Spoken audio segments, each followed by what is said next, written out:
అధ్యక్షులు సోదరుడు ఏపూరి సోమన్న, ముఖ్య అతిథులుగా విచ్చేసిన పెద్దలు జస్టిస్ చంద్రకుమార్ గారు, అదేవిధంగా అన్న ఆర్ కృష్ణయ్య గారు, సోదరుడు చెరుకు సుధాకర్ గారు,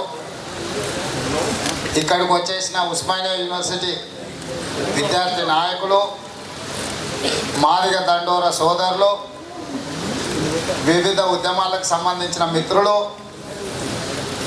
ప్రధానంగా తెలంగాణ ఉద్యమానికి ఊపిరై గలమై గజ్జై కదిలిన కళాకారులకు అందరికీ కూడా నా హృదయపూర్వక నమస్కారాలు. మిత్రులందరూ లేదా సోదరుడు అన్నను చాలాసేపు మేము కూర్చోబెట్టి ఇబ్బంది పెట్టినాం అన్నట్టుగా అంటున్నాడు. ఇబ్బంది కాదు, ఇష్టంగానే నేను ఇక్కడ కూర్చున్నా. మా పార్టీ మహానాడులో కూడా నేను ఇన్ని గంటలు కూర్చొని ఇక్కడ కూర్చున్న కదలకుండా. ఎందుకంటే తెలంగాణ సమాజం ఏం కోరుకుంటున్నదో, తెలంగాణ సమాజానికి ఏమి కావాలో, రేపు భవిష్యత్తులో తెలంగాణ సమాజాన్ని ఏ దిశగా నడిపించాలనో, ఏ దిశగా నడిపిస్తే ఈ తెలంగాణ ప్రాంత బిడ్డలైన బడుగు బలైన దళిత గిరిజన మైనారిటీ వర్గాలు ఏం కోరుకుంటున్నారో వాళ్ళ ఆవేదనను, వాళ్ళ ఆలోచనను, వాళ్ళ విధి విధానాలను తెలుసుకోవాల్సిన బాధ్యత ప్రజాప్రతినిధిగా నా మీద ఉన్నది. మీ ఆలోచన విధానాలతో ముందుకు కదిలినప్పుడే తెలంగాణ సమాజంలో మేము భాగస్వాములం అవుతాం తప్ప మీ విధానాలు, మీ ఆలోచనలు, మీ వాటాలు, మీ కోటాలు లేదా మనలో ఉన్న మేధావితనాన్ని మనము ఎప్పటి తీసుకుపోగలిగినప్పుడే ప్రొఫెసర్ విశ్వేశ్వరరావు గారు లాంటి ప్రపంచంలో చాలా యూనివర్సిటీలలో, చాలా కళాశాలలలో, సమాజంలో, గ్రామాలలో, మారుమూల తండాలలో, గూడాలలో వాళ్ళలో మమేకమై దాదాపుగా వారికి 65 సంవత్సరాలు 70 సంవత్సరాలు ఉండొచ్చు.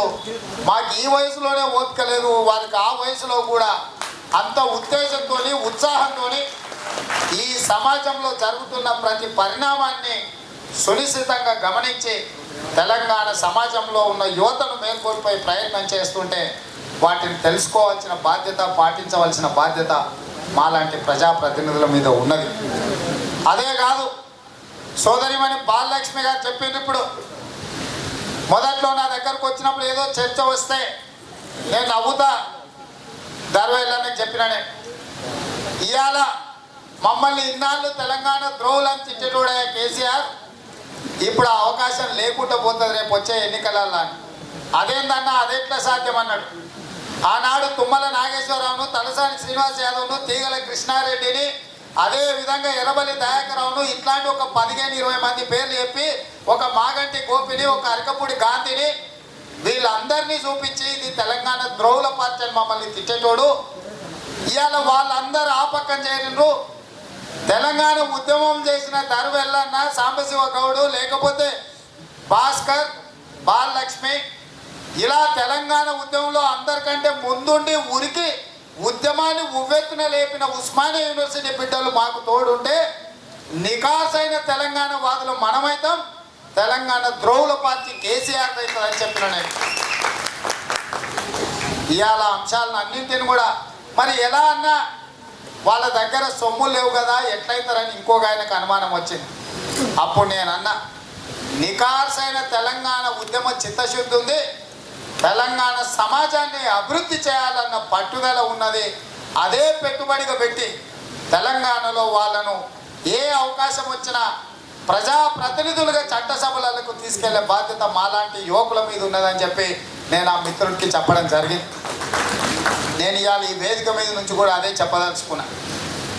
నిజంగా తెలంగాణ వచ్చే వరకు తెలంగాణ కోసం పోరాటాలు వివిధ సందర్భాలలో, అది రజాకారులకు వ్యతిరేకంగా ఉండొచ్చు, 56లో 2 రాష్ట్రాలను కలిపినప్పుడు కావచ్చు, 69 ఉద్యమం కావచ్చు, 90లో కావచ్చు, 2001లో కావచ్చు, 2009లో కావచ్చు, 2014 జూన్ 2 వరకు జరిగిన ఉద్యమం తొలి ఉద్యమం అయితే ఈరోజు వచ్చిన రాష్ట్రంలో చేస్తున్న ఉద్యమం మలి ఉద్యమం. ఈ మలి ఉద్యమంలో సామాజిక తెలంగాణ తామాషా ప్రకారం ఎవరెవరైతే ఈ తెలంగాణ సమాజంలో ఉన్నారో వాళ్ళ హక్కులను వాళ్ళ వాటాలను వాళ్ళకు పంచిచ్చే విధంగా రాజకీయ చైతన్యం వచ్చినప్పుడే తెలంగాణ సమాజం బాగుపడుతుంది. అప్పుడే బంగారు తెలంగాణ అవుతుంది తప్ప అంతవరకు ఇది బంగారు తెలంగాణ కాదు అని చెప్పి గట్టిగా నమ్మేవాడిలో నేను ఒక్కడిని. గతంలో కేసీఆర్ చెప్పేవాడు, తెలంగాణలో తెలంగాణ బిడ్డల రక్తం ఎన్కౌంటర్ల పేరు మీద ఏరులై పారుతుంది, తెలంగాణలో ఇక రక్తం చిందడానికి వీల్లేదు, తెలంగాణ భూములలో నీళ్లు వరదలై పారాలన్నాడు. కానీ సంవత్సరం కూడా ఆ మాట నిలబెట్టుకోలే. సంవత్సరం తిరగకంటే ముందే తెలంగాణ బిడ్డలను పిట్టల్లాగా ఎన్కౌంటర్లు అదే వరంగల్ అడవుల్లో తెలంగాణ బిడ్డల్ని ఎన్కౌంటర్ చేసిన చరిత్ర ఈరోజు ఈ రాష్ట్రంలో కేసీఆర్కే చెల్లిందన్న సంగతి కూడా మనం చర్చించుకోక తప్పదు. అప్పుడప్పుడు నేను ఏదైనా మాట్లాడినప్పుడు టీవీలలో కొంతమంది మిత్రులు పొద్దున్నే చర్చలు పెడతారు, రేవంత్ రెడ్డి బాగా చదువుకున్నాడు, విషయ పరిజ్ఞానం ఉన్నాడు, భాష పదును తెలిసినోడు, ఎందుకంటే కేసీఆర్ను బండబూతులు తిడుతున్నాడు అని చెప్పి అప్పుడప్పుడు టీవీలలో చర్చలు పెడుతుంటారు. అది కూడా ఒక చర్చ కింద. అంటే నేను చెప్పిన మా భావాన్ని, మా భాషను, మా భయాన్ని ఏ రకంగా వ్యక్తపరిచిన కేసీఆర్ అర్థం చేసుకుంటలేడు, వినం చెవులు వేసుకుంటున్నాడు. కాబట్టి కనీసం బండబూతులు తిడితే పండుకునేటప్పుడు ఆయన గుర్తు పెట్టుకుంటాడని చెప్పి బండబూతులు తిడుతున్నాను. కాబట్టి ఇవాళ మనలో ఉన్న ఆవేదనను, ఆలోచనను, జరుగుతున్న పరిణామాలను మనం పరిగణలోకి తీసుకొని ముందుకెళ్లాల్సిన అవసరం ఉన్నది.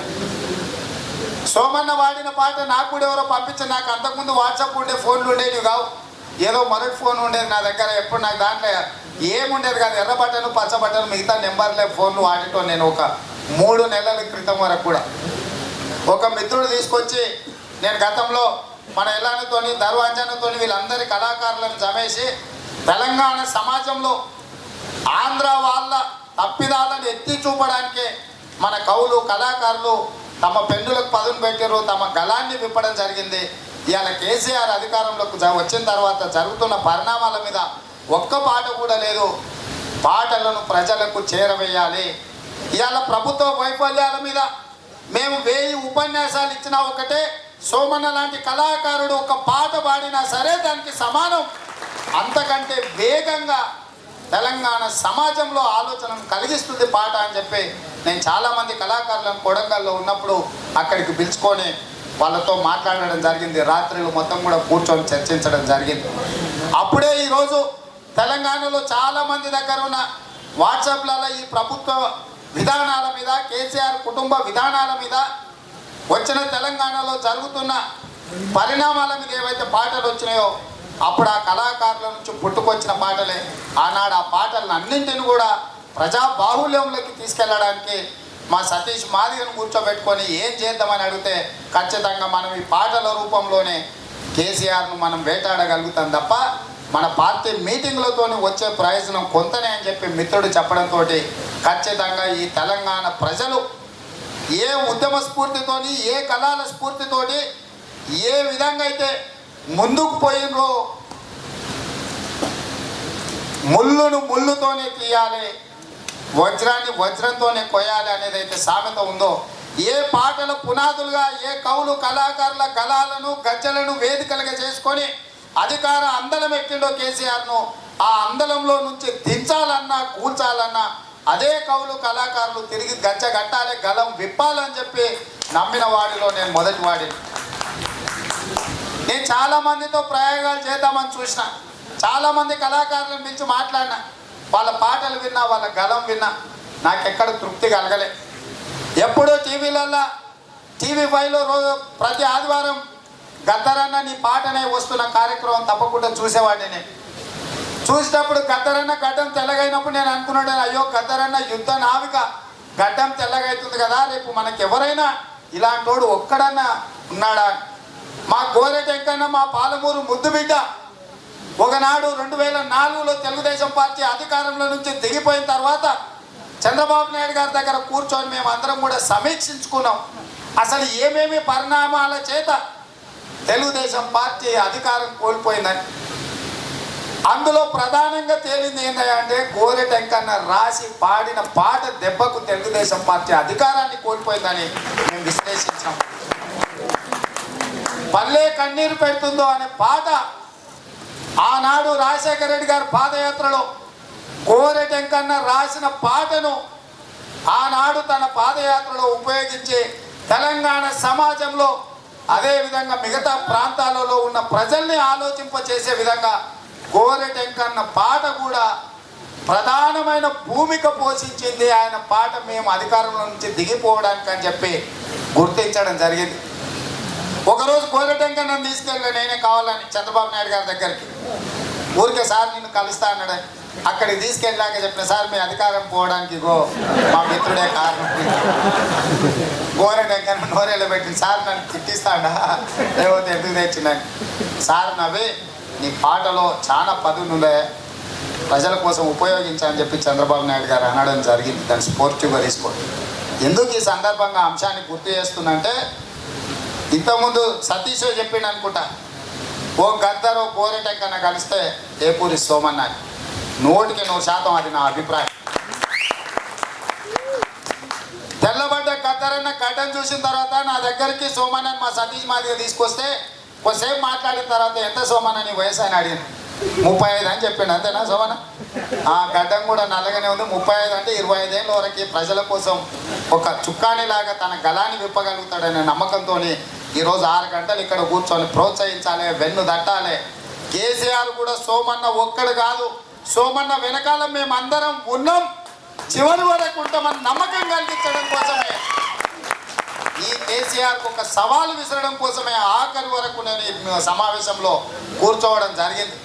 ప్రభుత్వానికి ఇచ్చే వేగుల సమాచారం నివేదికలలో మొదటి నుంచి చివరి వరకు చెరుకు సుధాకర్, రేవంత్ రెడ్డి, ఆర్ కృష్ణయ్య కూర్చున్నారంటే తెలంగాణ సమాజంలో ఉన్న అన్ని రకాల ప్రభావం చూపగలిగిన శక్తులు ఏపూరి సోమన్న వెనకాల ఉన్నారని ప్రభుత్వాన్ని ఖచ్చితంగా నిలదీస్తామని ప్రభుత్వానికి తెలియజెప్పడం కోసమే ఈరోజు ఇంతసేపు ఇక్కడ కూర్చోవడం జరిగింది. కాబట్టి సోదరులారా, ఇవాళ మేమందరం కూడా ఒక ఆలోచనకు వచ్చినాం. ఆనాడు తెలంగాణ ఉద్యమంలో ఉద్యమ పరిణామాలు మీకు అందరికీ తెలుసు. మధ్యలో ఒక ఆయన ఎప్పుడో ఇచ్చే మాటల సందర్భంలో టీవీలో చర్చల సందర్భంగా రేవంత్ రెడ్డి నువ్వు కా పార్టీలు ఉన్నావా, నువ్వు ఏం తెలంగాణ వాది అన్నాడు. అంటే నేను చెప్పినప్పుడు 2011లో రాష్ట్ర శాసనసభలో గవర్నర్ గారు బడ్జెట్ సందర్భంగా ప్రసంగించినప్పుడు ఆ పక్కన కుర్చీలో చంద్రబాబు నాయుడు గారు ఉన్నారు, ఆ పైన గవర్నర్ గారు ఉన్నారు. వారిద్దరిని నా తెలంగాణ నిబంధన ఏందో యూట్యూబ్లలో ఉంటుంది, ఒక్కసారి అది చూసి గవర్నర్ గారిని అడుగు, నీకు ఇంకా అనుమానం ఉంటే రేవంత్ రెడ్డి తెలంగాణ బిడ్డో కాదు, పోయి గవర్నర్ని అడుగుపో అని చెప్పడం జరిగింది. ఆనాటి సంఘటనలు ఇక్కడ ఉన్న మిత్రులకు అందరూ గుర్తుండాలి. ఆనాటి శాసనసభలో జరిగిన పరిణామాల తర్వాత చుక్కా రామయ్య లాంటి పెద్దలు మమ్మల్ని ప్రెస్ క్లబ్లో సన్మానించడం జరిగింది.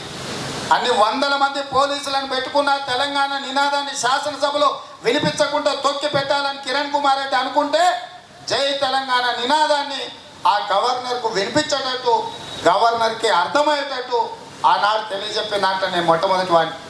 శాసనసభలో నుంచి 5 మంది సభ్యులను సస్పెండ్ చేస్తే మొట్టమొదటి పేరు నా పేరే రాసిండు గవర్నర్, రేవంత్ రెడ్డి గారిని సస్పెండ్ చేయండి అని చెప్పి. ఇది నా నిబద్ధత.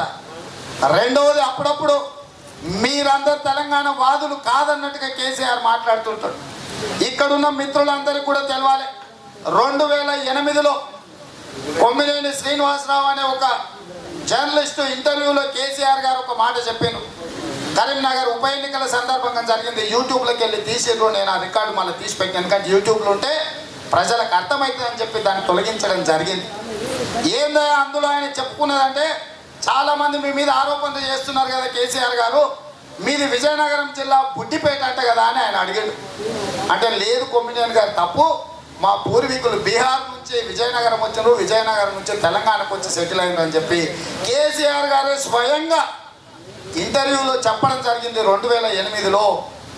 ఇక్కడున్న తెలంగాణ బిడ్డలు ఈరోజు ఆలోచన చేయాలి. 3 తరాల వెనక్కిపోతే బుడ్డిపేటలు తేలుతాడు, 6 తరాల వెనక్కిపోతే బీహార్లో తేలే కేసీఆర్ మనకు నాయకుడు అవుతాడు, ముఖ్యమంత్రి అవుతాడు. మన పాలిట ఆయన కుటుంబం శనిలాగా దాపరిస్తే ఇవాళ నికార్సుగా 30 తరాలు వెనక్కిపోయిన తాతలు ముత్తాతలు వాళ్ళ తాతలు ముత్తాతలు ఈ గడ్డలో పుట్టి ఈ మట్టిలో కలిసిన చెరుకు సుధాకర్ అన్ననో ఆర్ కృష్ణయ్య అన్ననో రేవంత్ రెడ్డి ఈ తెలంగాణ సమాజాన్ని ఏలడానికి అర్హత లేదా అని నేను అడుగుతున్నా. 3 తరాల ముందు ఇక్కడోడు కాదు, నీకు తెలంగాణ సెంటిమెంట్తో అధికారం కావాలి. వచ్చిన అధికారంలో ఆంధ్ర కాంట్రాక్టర్లకు నువ్వు కాంట్రాక్టులు ఇవ్వాలి. మేము అడుగుతేనేమో మమ్మల్ని తెలంగాణ ద్రోహులు అంటవా?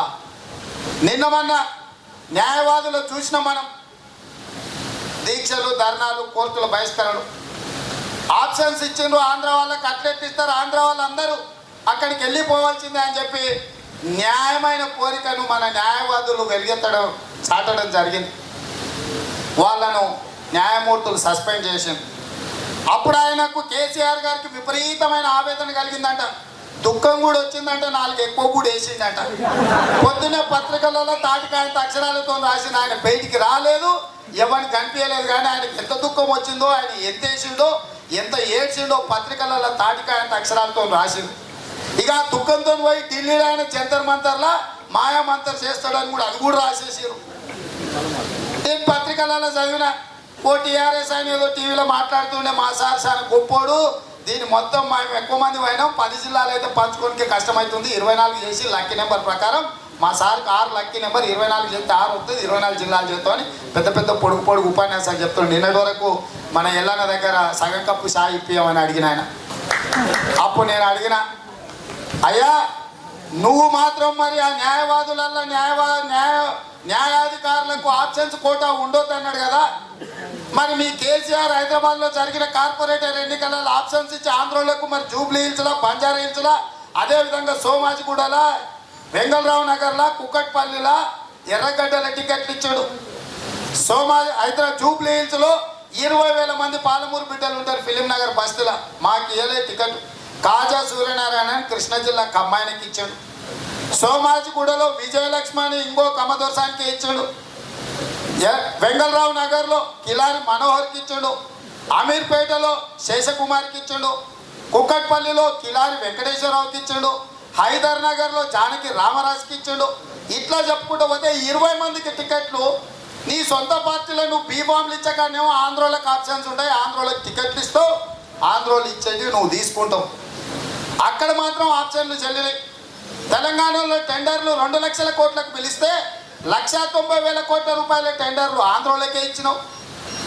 10 లక్ష 1,000 500 200 మొత్తం కలిపి 5% 2 లక్షల కోట్ల 10,000 కోట్లు అంటే తెలంగాణ బిడ్డలు పట్టుబడితే మేమందరం రోజు టీవీలలో తిట్టి ఇక బాగలేదని చెప్పి 10,000 కోట్ల రూపాయలు మొత్తం తెలంగాణకి ఇస్తే 1,90,000 కోట్ల రూపాయల కాంట్రాక్టర్లు ఆంధ్రోళ్ళకి ఇచ్చినాం.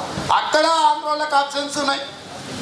అదే కాదు, ఇన్నాళ్ళు తెలంగాణ ద్రోవులను తెచ్చిన వాళ్ళందరినీ నీ పార్టీలో చేర్చుకోవడానికి ఆప్షన్స్ ఉన్నాయి.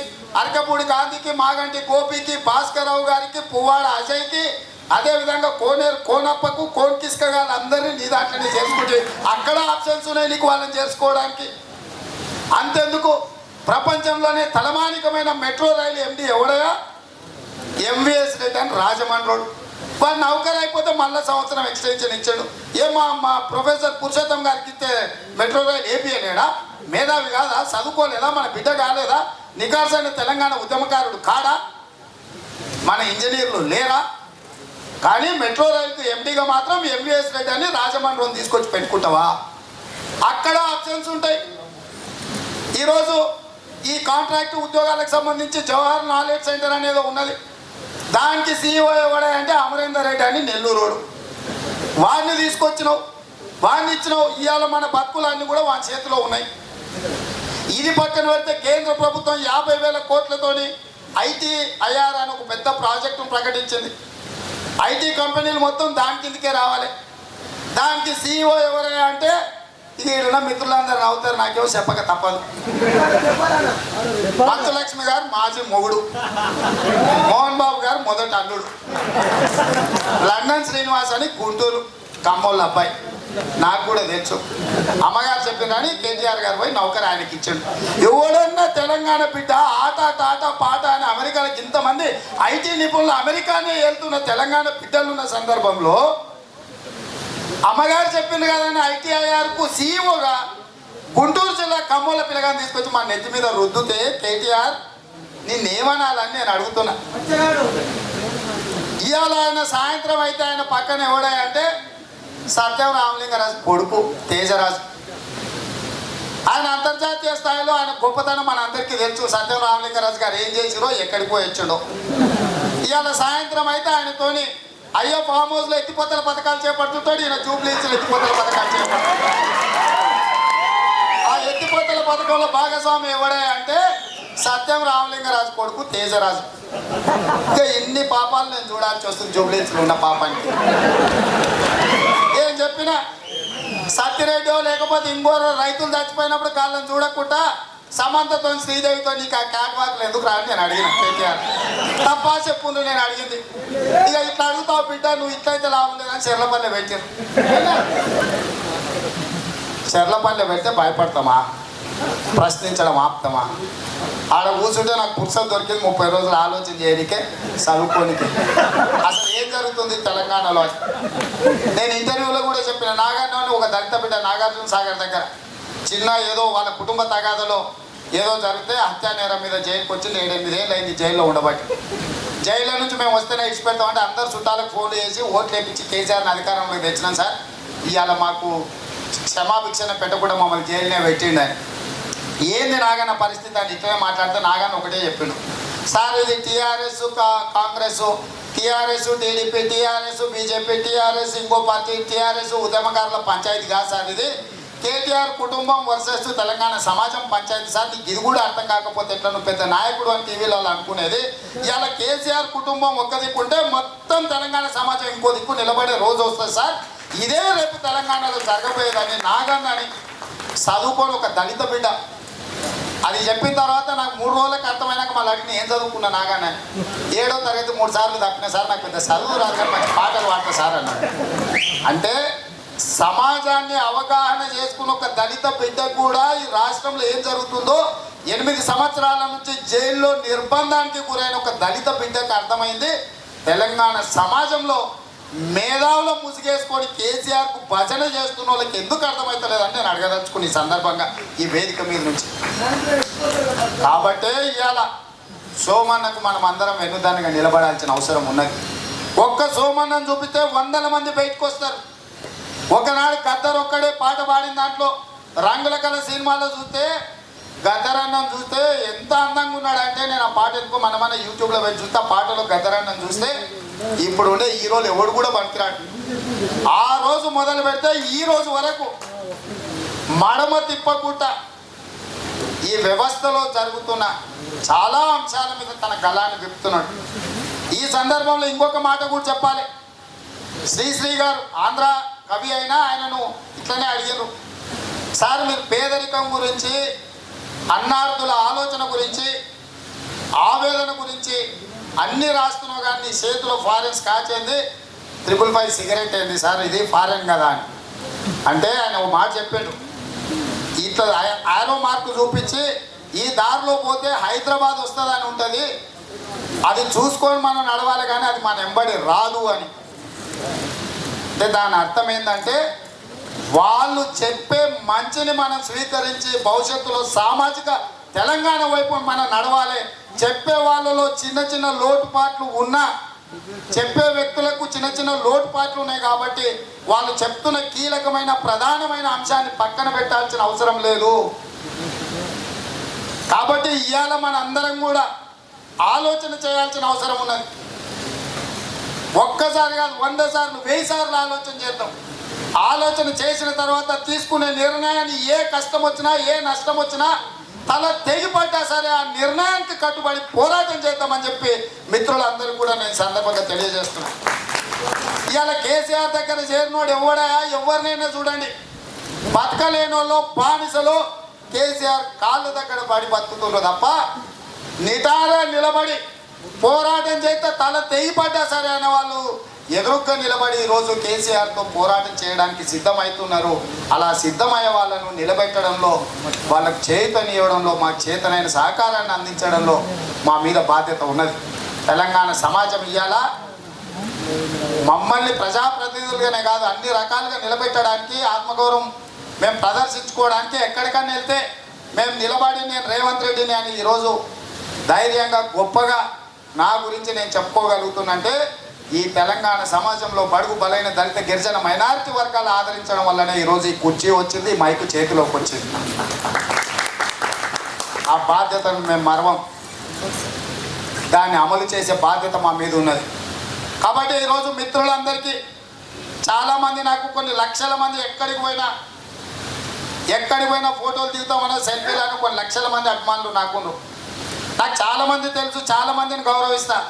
కానీ నేను అభిమానించేది ఇద్దరిని, ఒకటి మందకృష్ణ మాదిగా, రెండు ఆర్ కృష్ణయ్య అన్న. పక్కన ఆర్ కృష్ణయ్య అన్న ఉన్నాడని చెప్తలేను, నాకు చాలామంది జాతీయ స్థాయిలో ఉన్న నాయకులు బంధువులు ఒక 30 ఏళ్ళ నుంచి అధికారం అనేది మా ఇంట్లోనే అదో రకంగానో ఇదో రకంగానో మేము అధికారం చూసిన వాళ్ళమే, అధికారంలో ఉండే వాళ్ళతో టిఫిన్ చేసిన వాళ్ళమే, లంచ్ చేసిన వాళ్ళమే, భోజనం చేసిన వాళ్ళమే. వాళ్ళందరినీ గౌరవించిన తప్ప అభిమానించాలి. ఎందుకు ఈ మాట నేను ఈ సందర్భంగా ఖచ్చితంగా చెప్తున్నా అంటే నిబద్ధతకు ఇవ్వాల్సిన గౌరవం ఇవ్వాలా, హోదా కాదు.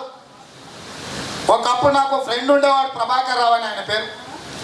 నేను ఏవి కాలేజ్ చదువుకునేటప్పుడు డిగ్రీలో నా క్లాస్మేట్, నాకు క్లోజ్గానే ఉండేటోడు, ఉప్పుగూడలు ఉండేటోడు ప్రభాకర్ రావు ఆయన పేరు.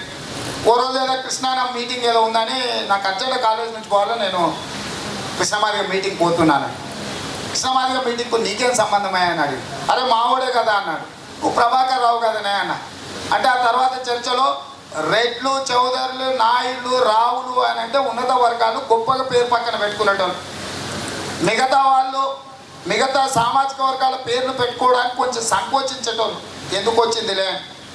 కానీ వాళ్ళ సమాజంలో గట్టిగా గొప్పగా పేరు పక్కన మాదిగానే పెట్టుకునే ధైర్యం వచ్చింది.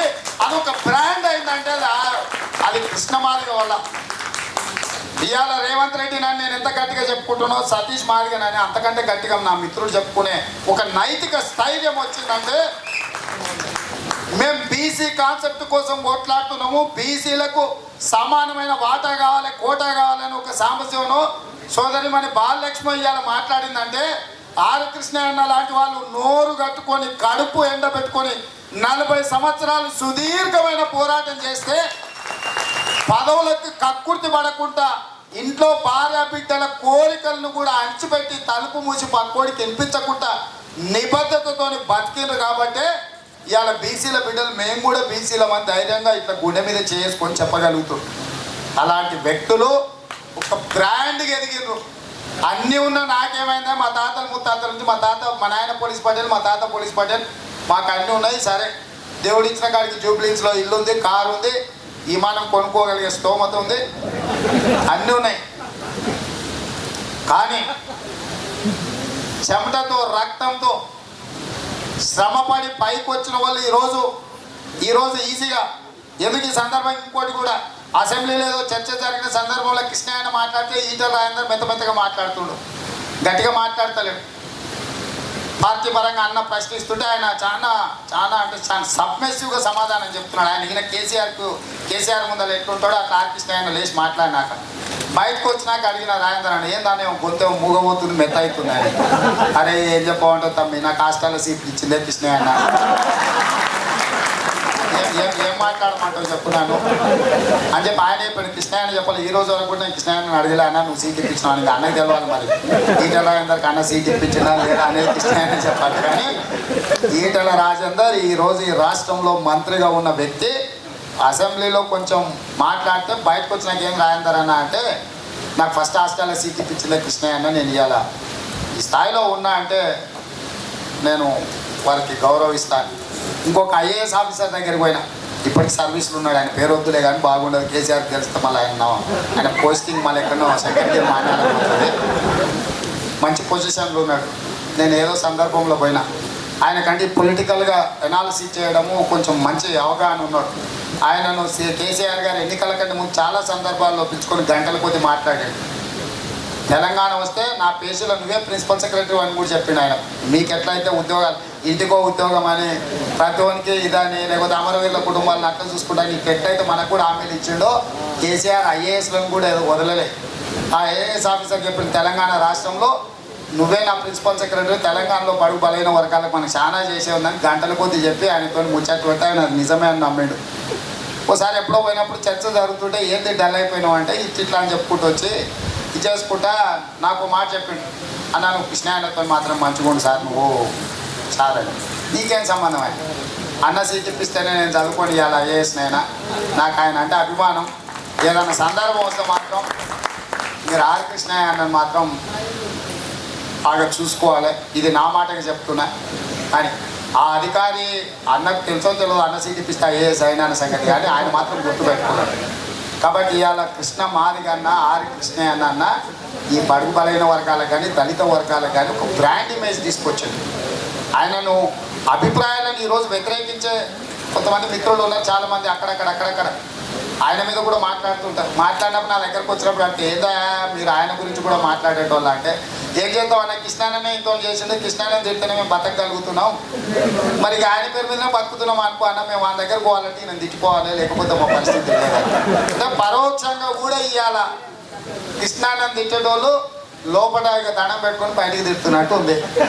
కాబట్టి ఇటు మందకృష్ణానైనా ఆర్ కృష్ణయ్యనైనా నేను పర్సనల్గా నేను చాలామంది పెద్ద పెద్ద నాయకులు వచ్చినా, మామూలుగా రాజకీయాలలో పదవులు ఉన్న వాళ్ళు వచ్చినా కూర్చుంటే పెద్ద ఎవరిని పక్కన కూర్చిస్తారు. నేను ఇద్దరు వస్తే వాళ్ళు కూర్చున్నాక కూర్చుంటాను. నాకు అంటే మీకు ఎందుకు చెప్తున్న ఈ సందర్భంలో అంటే, ఇక్కడ ఉన్న చాలామంది యువకులకు వేదిక మీద వెనుక వరుసలో ఉన్న మా యూనివర్సిటీ మిత్రులు కూడా సమాజం కోసం తమ జీవితాలను ఫనంగా పెట్టి వచ్చిన వాళ్ళు ఆర్థికంగా నిలదొక్కుకోవచ్చు, రాజకీయంగా ఎదగకపోవచ్చు. అంత మాత్రాన మనము వాళ్ళ గౌరవాన్ని తక్కువ చేసేటానికి ఎక్కడ మాట్లాడవద్దు. వాళ్ళ పోరాటాలు చేస్తేనే ఇవాళ మనం గొప్పగా చెప్పుకుంటున్నాం, పేరు పక్కన అదో ఇదో పెట్టుకొని. కాబట్టి అలాంటి వాళ్ళని గౌరవించినప్పుడు ఇంకో యువకుడికి లేకపోతే ఇంకో ఉద్యమకారుడికి కూడా ఒక స్ఫూర్తి వస్తుంది. అరే వాళ్ళు పోరాటం చేయడం ద్వారా అలా సంపాదించుకోకపోయినా, కుటుంబం వాళ్ళని తిట్టుకున్నా, కనీసం బయట వాళ్ళు దండం పెడుతున్నారంటే మనం కూడా కొంత నిబద్ధతతో ఉంటే మనకి గౌరవం వస్తుందని తెలియజెప్పడం కోసమే నేను ఈ సందర్భంగా చెప్తున్నా. నాకు రాజకీయంగా ఏం ప్రయోజనం లేదు. ఈరోజు కృష్ణమాదిగానే ఇక్కడ లేడు, లేకపోతే ఆర్ కృష్ణ అయినా నేను ఏదైనా అడిగితే కాదనేది ఏం లేదు.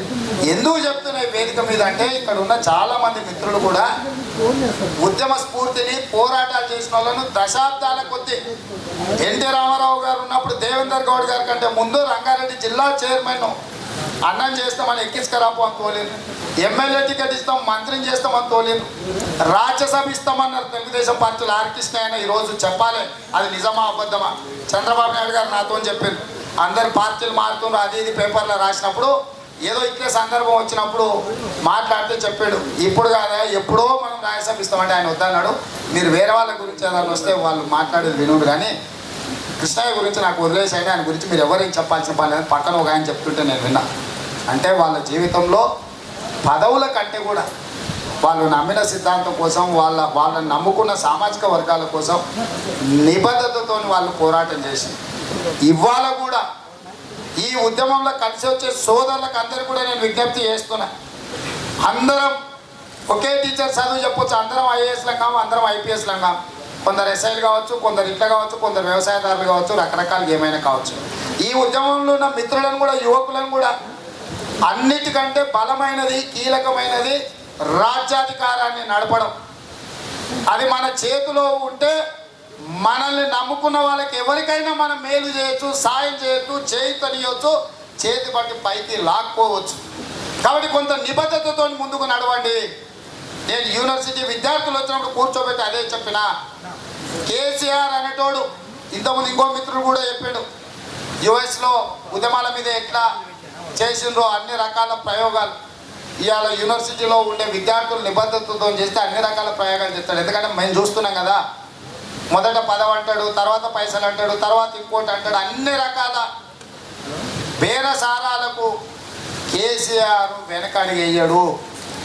ఇవాళ ఇది ముందుకెళ్ళినా కొద్దిగా ఇందులో ఎవరెవరు ఉన్నారు, ఓహో వేదిక మీద ఇంతమంది ఉన్నారు, వేదిక కింద ఇంతమంది ఉన్నారు, ఎవడెవడో పేర్లు తీయండి, అడ్రస్లు చేయండి అని చెప్పి నిన్న మా నాయకులను ఎట్లయితే తన పార్టీలో చేర్చుకున్నాడో, కలుపుకున్నాడో, లొంగ తీసుకున్నాడో, ఈరోజు బానిసలుగా మార్చుకున్నాడో వేదిక మీద ఉన్న మిత్రులలో కూడా కాస్త చైతన్యం ఉన్న వాళ్ళని అందరినీ కూడా ఏదో రకంగా లొంగ తీసుకునే ప్రయత్నం చేస్తాడు. ఈ పరిణామ క్రమంలో మనము దీర్ఘకాలికమైన అంటే ఒక గురుతరమైన టార్గెట్లు పెట్టుకొని మనం ముందుకు పోతున్నాం. ఏదో ఆశామాసిగా ఒక గుండె సపోర్ట్ పెట్టుకొని 4 పాటలు వినేసి లేకపోతే ఈ టీవీలో మా టీవీలో ఆటపాట కార్యక్రమం లాంటిది ఇది కాదు. ఇక్కడ ఉన్న మిత్రులు ఇంతసేపు కూర్చున్నారంటే వాళ్ళు కూడా అదే విశ్వసిస్తున్నారని నేను అనుకుంటున్నా. నేను కూడా ఇక్కడ కూర్చున్నా అంటే దీన్ని ఆశామాష నా పార్టీ కావాలనుకుంటే నేను కావాలనుకుంటే 10,000 మందితోనే 20,000 మందితోనే 50,000 మందితోనే నేను మీటింగ్ పెట్టుకోగలుగుతా. కానీ ఇక్కడ ఉన్న పరిమితమైన మిత్రులు మనం ఇక్కడ కుర్చీలకు సరిపడా ఉన్న ఇక్కడి నుంచి ఒక ఆలోచన పుట్టాలి, ఇక్కడ నుంచి ఒక పోరాటానికి పునాదులు పడాలి, దీని పట్ల ప్రజలకు కూడా విశ్వాసం కలగాలి.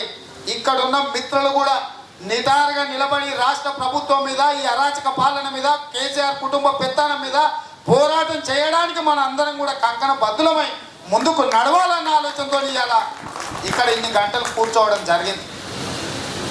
ఇవాళ ఉన్నవాళ్ళు నడిచే క్రమంలో కొంతమంది ఉండొచ్చు, కానీ చాలామంది కొత్త వాళ్ళు చేరే అవకాశం ఉంటుంది. సోమన్న నువ్వు దేనికి ఆలోచన చేయాల్సిన పని లేదు. ఇవాళ మేము చాలా నీ మీద నమ్మకంతో ఉన్నాం. మేమందరం కూడా సుధాకర్ అన్న అయినా నేనైనా ఆర్కృష్ణ అయినా మేమందరం కూడా ఇక్కడ ఉన్న ప్రొఫెసర్ విశ్వేశ్వరరావు గారు లేకపోతే సోదరుడు పురుషోత్తం ప్రొఫెసర్ గారు. ఇక్కడ ఇంకొక మాట కూడా చెప్పాలి, కోదండరామ్ గారు చాలా తర్వాత 2 ఏళ్ళ తర్వాత స్టేట్మెంట్ వచ్చింది పేపర్లో, ఏమీ చేయలేదు దిగిపోలేదు, మీరు ఏం చేసేటట్లే దిగిపోవడం ఏదో స్టేట్మెంట్ వచ్చింది. ప్రొఫెసర్ గారికి కూడా చాలా ధైర్యం వచ్చింది, ఎవరెవరు పక్కన్నారని ఫోటోలు చూసిన పురుషోత్తం గారికి అనిపించారు. అది కథ సరే నడుస్తున్నది బాగానే ఉన్నది, పురుషోత్తం గారు సోదరుడు ఉన్నాడు అని అంటే అదొక మనకు లోపల ఉన్న ఆ టైంకి ఓపెన్ అయిన అంటే ఇది ఇప్పుడు ఇది సందర్భం అని చెప్పగలిగిన మిత్రులు కూడా మనకు ఉండాలి. సోమన్న కూడా ఎవరు మిత్రులో నాకు తెలియదు, కానీ ఆ మిత్రులు కూడా ఆయనకు స్ఫూర్తినివ్వండి, నమ్మకాన్ని ఇవ్వండి. ఎప్పుడైనా ఆయనకు ఏదన్నా అనుమానం వచ్చినా ఆవేదన వచ్చినా మాలాకటోళ్ళకి చెప్పండి, ఇది పరిస్థితి అని సరిదిద్దడానికి చక్కబెట్టడానికి సహకరించడానికి మేము ఉంటాం. ఎందుకంటే మిగతా రంగాలలో ఆయనకున్న రంగంలో మాకు 0 నాలెడ్జ్ ఉండొచ్చు, కానీ మిగతా రంగాలలో మేము కొంచెం బాగానే ఉన్నాం కాబట్టి మంచి